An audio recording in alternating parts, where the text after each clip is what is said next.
আসসালামু আলাইকুম। আনিসুল হক পাওয়ার একাডেমির অনলাইন ক্লাসে স্বাগতম। আজকের আলোচনার বিষয় নবম ও দশম শ্রেণীর ফিনান্সিয়াল ব্যাংকিং। নবম ও দশম শ্রেণীর যে ফিনান্সিয়াল ব্যাংকিং এই অধ্যায়টিতে সূচিপত্র রয়েছে, সূচিপত্রের প্রথম অধ্যায়টি আজকে আমরা আলোচনা করব। প্রথম সূচিপত্র রয়েছে অর্থায়ন ও ব্যবসা অর্থায়ন। যারা নবম শ্রেণীতে ভর্তি হয়েছে তাদের ব্যবসা শিক্ষা শাখার যে বইগুলো রয়েছে তার মধ্যে একটি হচ্ছে ফিনান্সিয়াল ব্যাংকিং। প্রিয় আনিসুল হক নবম একাডেমির নবম শ্রেণীর শিক্ষার্থী বৃন্দ, তোমাদেরকে আজ নবম শ্রেণীর অর্থায়ন ও ব্যবসা অর্থায়ন সম্পর্কে আলোচনা করে এই পাঠের গুরুত্বটি বুঝিয়ে দেওয়া হচ্ছে। তোমরা যারা অনলাইন ক্লাস দেখছো অবশ্যই একটি বাড়ির কাজ দেওয়া হবে। ওই বাড়ির কাজটি স্কুল যখন বৈশ্বিক মহামারী করোনা ভাইরাসের পরিক্রমা কমে আসবে, সরকার নির্দেশ অনুযায়ী স্কুল পাঠদানমুখী পরিচালনা আবার শুরু হলেই আমি ওই বাড়ির কাজটি দেখব। তো প্রথম অধ্যায়ে আসি অর্থায়ন ও ব্যবসা অর্থায়ন। সমাজ সভ্যতার ক্রমবিকাশ, বিজ্ঞান ও প্রযুক্তি উন্নয়নে ব্যবসা বাণিজ্যের কার্যকরিতাও বৃদ্ধি পেয়েছে, ফলে পণ্য বাজারে নানামুখী প্রতিযোগিতার সৃষ্টি হয়েছে। এই প্রতিযোগিতার মুনাফা অর্জন করতে হলে একজন ব্যবসায়ীকে সুষ্ঠু পরিকল্পনার মাধ্যমে অর্থের সদ্ব্যবহার করতে হয়, যেন উৎপাদন বা বিক্রয় খরচ ন্যূনতম রাখা সম্ভব হয়। এতে ব্যবসা প্রতিষ্ঠানটি সর্বোচ্চ মুনাফা অর্জন সফল কাম হয়। সে উদ্দেশ্যে সকল প্রতিষ্ঠানে তার বিনিয়োগের জন্য প্রয়োজনীয় তহবিল সবচেয়ে কাঙ্ক্ষিত উৎস থেকে সংগ্রহ করে এবং পণ্য বাজারে বিভিন্ন তথ্য বিশ্লেষণের মাধ্যমে সর্বোত্তম প্রকল্পে তহবিল বিনিয়োগ করে। প্রিয় শিক্ষার্থীরা, এই অধ্যায়ের এই রিডিং গুলো তোমরা নিজ দায়িত্বে করে নিতে পারো। এই অধ্যায় পাঠের শেষে আমরা যা শিখতে পারবো সেখানে আলোচনার বিষয় করা হচ্ছে। এই অধ্যায়ের যে গুরুত্বপূর্ণ বিষয় সেটি হচ্ছে অর্থায়নের ধারণা। অর্থায়নের ধারণা হচ্ছে অর্থায়ন তহবিল ব্যবস্থাপনা নিয়ে কাজ করে। কোন উৎস থেকে কি পরিমাণ তহবিল সংগ্রহ করে, কোথায় কিভাবে বিনিয়োগ করা হলে কার বা সর্বোচ্চ মুনাফা হবে, অর্থায়ন সেই সংক্রান্ত পরিকল্পনা এবং বাস্তবায়ন করে। একটি ব্যবসা প্রতিষ্ঠানের ক্ষেত্রে মালামাল বিক্রয় থেকে অর্থের আগমন হয়। কারবারের মালামাল প্রস্তুত ও ক্রয় করার জন্য বিভিন্ন ধরনের তহবিল প্রয়োজন হয়, যেমন মেশিনপত্র ক্রয়, কাঁচামাল ক্রয়, শ্রমিকদের মজুরি প্রদান ইত্যাদি। এগুলো তহবিলের ব্যবহার, তহবিলের এই প্রয়োজন অনুযায়ী পরিকল্পনা মাফিক তহবিল সংগ্রহ করতে হয়, যেন উৎপাদন প্রক্রিয়া অব্যাহত থাকে। অর্থায়ন বলতে তহবিল সংগ্রহ ব্যবহার সংক্রান্ত এই প্রক্রিয়াকে বোঝায়।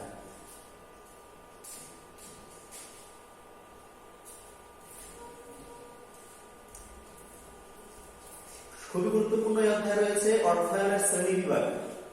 তো অর্থায়নের শ্রেণী বিভাগটি এখন আলোচনা করছি।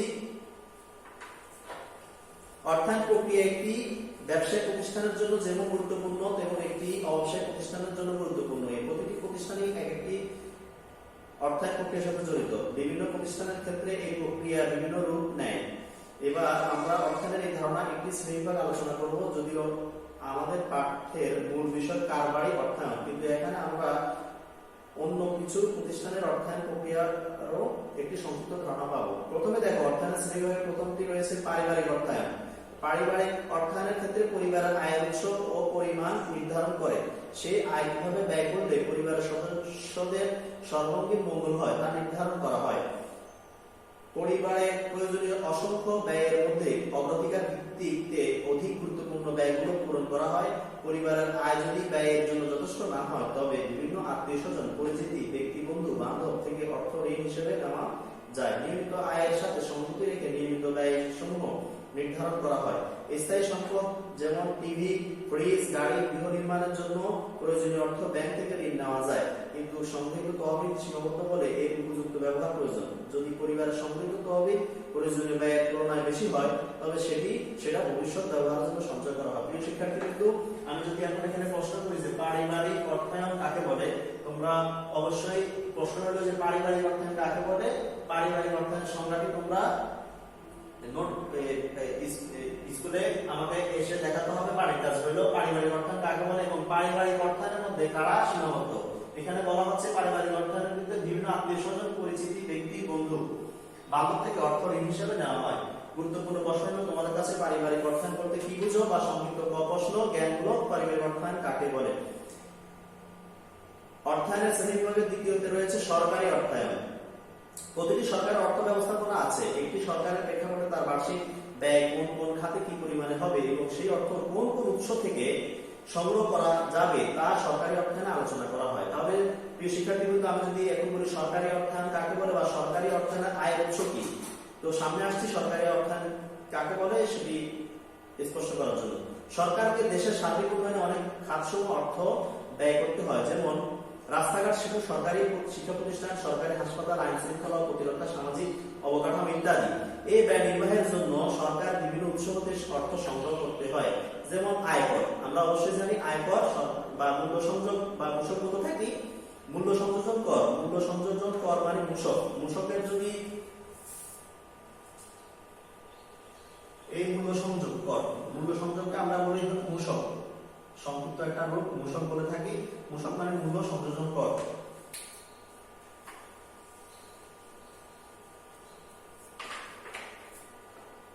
গিফট ট্যাক্স, আমদানি শুল্ক, রপ্তানি শুল্ক, সঞ্চয়পত্র, প্রাইস বন্ড, ট্রেজারি বিল ইত্যাদি সরকারি অর্থায়নে প্রথমে ব্যয়ের পরিমাণ নির্ধারণ করে সে অনুযায়ী তহবিল সংগ্রহ করা হয়।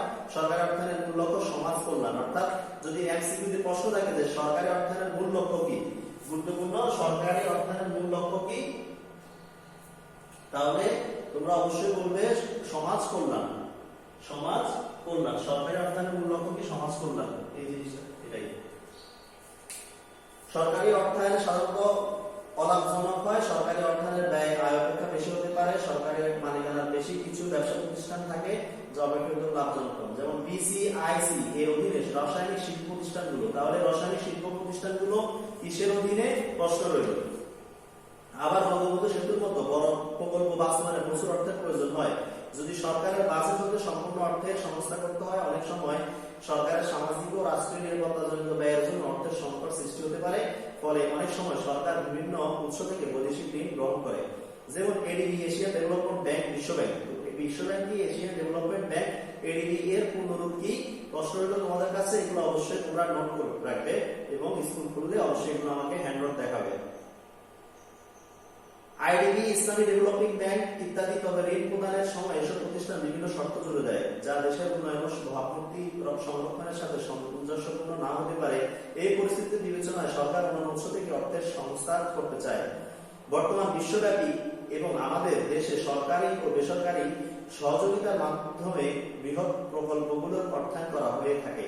এই ধরনের অর্থায়ন প্রকল্পকে পিপিপি বলা হয়ে থাকে, অর্থাৎ triple P, public private partnership. প্রশ্ন হলো ট্রিপল পি বলতে কি বুঝাইছে, তোমরা উত্তর অবশ্যই বলবে ট্রিপল পি হচ্ছে পাবলিক প্রাইভেট পার্টনারশিপ। তৃতীয়ত রয়েছে আন্তর্জাতিক অর্থায়ন, অর্থাৎ যে অর্থায়ন আন্তর্জাতিকভাবে আদান প্রদান করে সেটি হচ্ছে আন্তর্জাতিক অর্থায়ন। ইতিপূর্বে আমরা আলোচনা করেছি সরকারি অর্থায়ন। সরকারি অর্থায়নের আয়ের উৎস সরকারের রাজস্ব কর, সরকারি অর্থায়নের ব্যয়ের উৎস স্কুল, কলেজ, শিক্ষা প্রতিষ্ঠান এবং রাস্তাঘাট, সরকারি উন্নয়নমূলক সমাজ কল্যাণ সংস্থা। তাহলে তোমাদের এই বিষয়গুলো পড়ে বুঝতে হবে। যদি তোমরা এগুলো বুঝে না করো, তাহলে তোমাদের রিডিং না করে তোমরা সৃজনশীল প্রশ্ন পদ্ধতি অবশ্যই রিডিং করার উপরে গুরুত্ব আরোপ করেছে এনসিটিভি এবং মিনিস্ট্রি অফ এডুকেশন। ঠিক আছে, তো তোমাদের অবশ্যই রিডিং করে বুঝতে হবে। আন্তর্জাতিক অর্থায়ন কি? আন্তর্জাতিক অর্থায়নে আমদানি ও রপ্তানি খাতগুলো নিয়ে বিচার বিশ্লেষণ করা হয়। আমদানি এবং রপ্তানি কি? অর্থাৎ আমার দেশের কোন পণ্য আমি যদি আমদানি করি, অর্থাৎ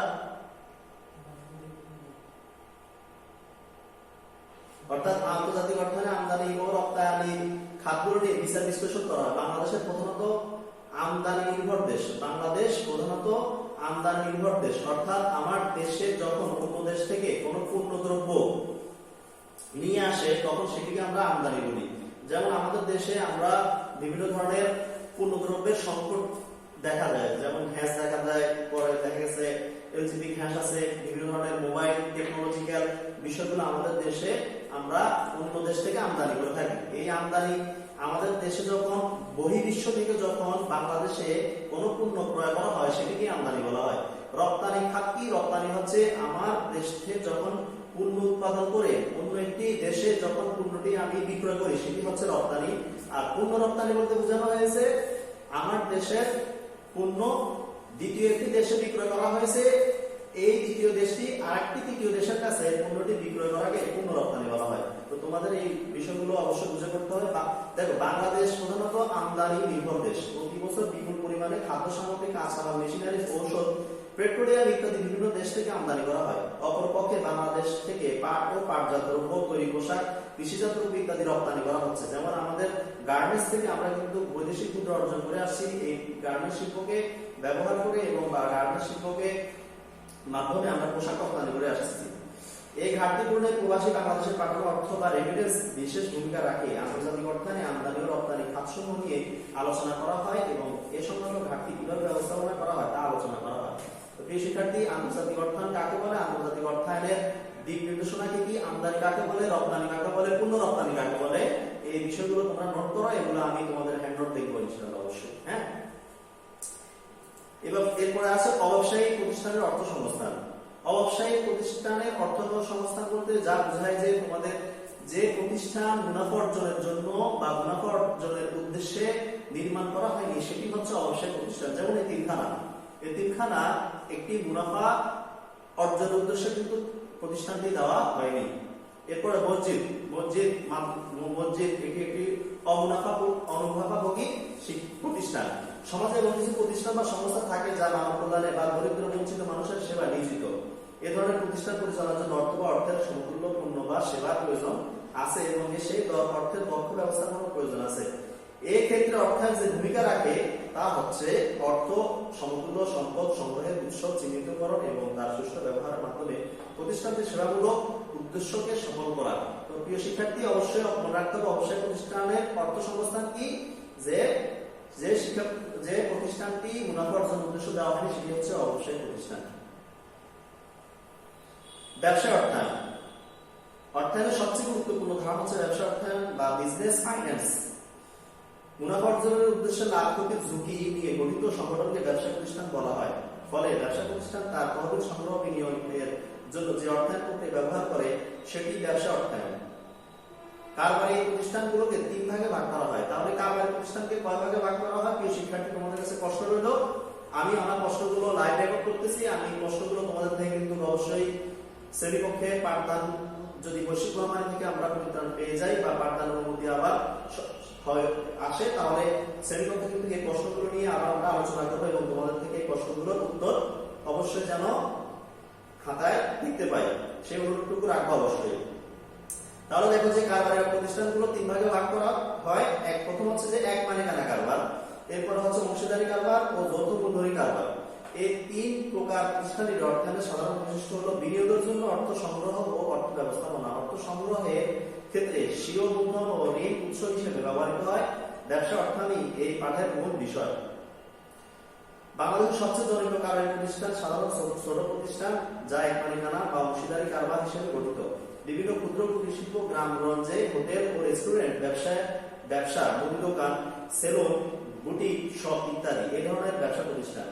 এক মালিকানা প্রতিষ্ঠান, শিক্ষার্থীবৃন্দ, যে আমি যদি বলি যে বাংলাদেশ সবচেয়ে জনপ্রিয় কারবারি প্রতিষ্ঠান সাধারণত ছোট প্রতিষ্ঠান।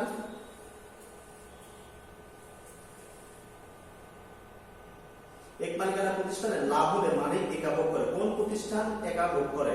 অবশ্যই এক মালিকানা প্রতিষ্ঠান। প্রশ্ন রইল, লোকসান হলে ক্ষতিপূরণের জন্য মালিকের ব্যক্তিগত সম্পত্তি ব্যবহৃত হয়। অংশীদারি প্রতিষ্ঠানে অংশীদারের মধ্যে ঝুঁকি বর্ণিত হয় বিধায় ব্যবসায় আর্থিক ক্ষতি বহনে ব্যক্তিগত সম্পত্তি ব্যবহারের জন্য প্রস্তুত থাকতে হয়। এই ধরনের এক মালিকানা বা অংশীদারি ব্যবসা প্রতিষ্ঠানের তহবিল সংগ্রহের উৎস মালিকের নিজস্ব তহবিল, মুনাফা, আত্মীয়স্বজন থেকে গৃহীত ঋণ, ব্যাংক অথবা গ্রামীণ মহাজন থেকে সুদের ভিত্তিতে ঋণ গ্রহণ। সুতরাং নিজস্ব তহবিল বিনিয়োগ করে এর যথাযোগ্য ব্যবহার নিশ্চিত করে মুনাফা অর্জন করাই এই ধরনের প্রতিষ্ঠানগুলোর অর্থায়নের মূল উদ্দেশ্য। যৌথ মূলধনী কোম্পানির অর্থায়ন প্রক্রিয়া ভিন্ন ধরনের। একটি প্রতিষ্ঠানের যৌথ মূলধনী হতে হলে সরকারি অনুমোদন নিতে হয়। সরকার অনুমোদন দেওয়ার আগে ন্যূনতম মূলধনের পরিমাণ, পরিচালকগণের পরিচয়পত্র, ব্যবসার উদ্দেশ্য, নানাবিধি দলিলাদি বিচার বিশ্লেষণ করে অনুমোদন পেলে একটি কোম্পানি তার বড় অঙ্কের কাঙ্ক্ষিত মূলধনকে ছোট ছোট অঙ্কে বিভক্ত করে শেয়ার হিসেবে বিক্রয় করে। যেমন 10 কোটি টাকার মূলধন 1000 টাকার 1 লক্ষ শেয়ারে বিভক্ত করে সাধারণ জনগণের কাছে বিক্রয় করা হয়। একটি শেয়ারের মূল্য মাত্র 1000 টাকা হওয়ার কারণে দেশের প্রত্যন্ত অঞ্চলে ছোট লাভজনক হলে তারা সাধারণ নিয়মিতভাবে লভ্যাংশ পেয়ে থাকে। তো তোমাদের কাছে আমার প্রশ্ন থাকলো, এক মালিকানা, অংশীদারি ও যৌথ মূলধন অংশীদারের মধ্যে পার্থক্য কি?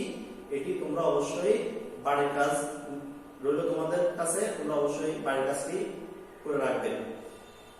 ব্যাংক ও আর্থিক প্রতিষ্ঠান। যে কোনো দেশের অর্থনৈতিক কর্মকাণ্ড সাধারণত সে দেশের ব্যাংক ও অন্যান্য আর্থিক প্রতিষ্ঠানকে কেন্দ্র করে অবর্তিত হয়। Sonali Bank, Janata Bank, Pubali Bank, Prime Bank, Shahjalal Islami Bank এ ধরনের সরকারি ও বেসরকারি বাণিজ্যিক ব্যাংকগুলো মুনাফা ভিত্তিক ব্যবসা প্রতিষ্ঠান। তাহলে মুনাফা ভিত্তিক ব্যবসা প্রতিষ্ঠান যদি কয়েকটি ব্যাংকের নাম বলতে বলি, তোমরা কি করবে? সরকারি কিছু ব্যাংক আছে সেগুলোর নাম উল্লেখ করে দেবে। এদের অর্থায়ন প্রক্রিয়া সাধারণত ব্যবসা প্রতিষ্ঠান থেকে একটু ভিন্ন প্রকৃতির। মানুষের ক্ষুদ্র তহবিলকে সংগ্রহ করে বিভিন্ন মেয়াদী আমানত সৃষ্টি করে এবং আমানতকারীদের নির্দিষ্ট হারে সুদ প্রদান করে। যদি বলি ব্যাংক কাকে বলে, তোমরা বলবে যে ব্যাংকগুলো মানুষের ক্ষুদ্র তহবিলকে সংগ্রহ করে বিভিন্ন মেয়াদী আমানত সৃষ্টি করে এবং আমানতকারীদের নির্দিষ্ট হারে সুদ প্রদান করে তাকে ব্যাংক বলে। আবার এই তহবিল থেকে ব্যাংকগুলো বিভিন্ন কারবার উদ্যোক্তাদের ঋণ প্রদান করে। এছাড়া ব্যক্তিগত বিভিন্ন প্রয়োজনে ব্যাংক থেকে ঋণ নেওয়া যায়। এই ঋণের উপর ব্যাংক নির্দিষ্ট হারে সুদ ধার্য করে, কিন্তু ব্যাংক কর্তৃক ঋণ গ্রহীতার জন্য ধার্যকৃত সুদের হার আমানতকারীকে প্রদেয় সুদের হার হতে অপেক্ষাকৃত বেশি। এই ধরনের সুদের হারের পার্থক্যই ব্যাংকগুলোর মুনাফা। ব্যাংকিং অধ্যায়ে আমরা এসব প্রতিষ্ঠান সম্পর্কে বিস্তারিত জানবো। বাণিজ্যিক ব্যাংক ছাড়া কিছু আর্থিক প্রতিষ্ঠানও দেশের অর্থনৈতিক কর্মকাণ্ডে গুরুত্বপূর্ণ ভূমিকা রাখে।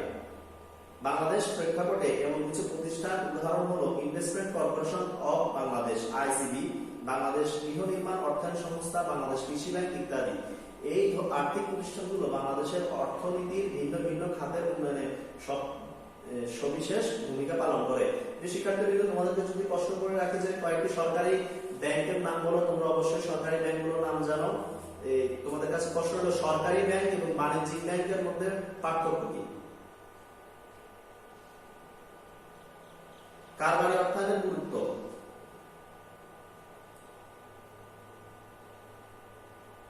প্রিয় শিক্ষার্থীবৃন্দ, আমরা আজকের মতন এতটুকুই ক্লাস নিচ্ছি। ইনশাআল্লাহ পরবর্তী ক্লাসের সময় তোমাদের পূর্বেই জানিয়ে দেওয়া হবে।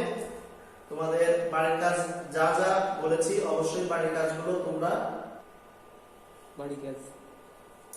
শিক্ষার্থীবৃন্দ, তো অর্থায়নের শ্রেণী বিভাগ কয়টি ও কি কি অর্থায়নের শ্রেণী বিভাগের পড়ানোর মধ্যে আমি যে বাড়ির কাজগুলো দিয়েছি তোমরা অবশ্যই বাড়ির কাজগুলো করে রাখবে, সেটা তোমাদের কাছে বিনীত অনুরোধ রইল। এবং স্কুল খোলা মাত্রই বাড়ির কাজগুলো আমি দেখবো, সেই বাড়ির কাজকে যাচাই বাছাই করে শ্রেষ্ঠ 3 জনকে পুরস্কৃত করা হবে।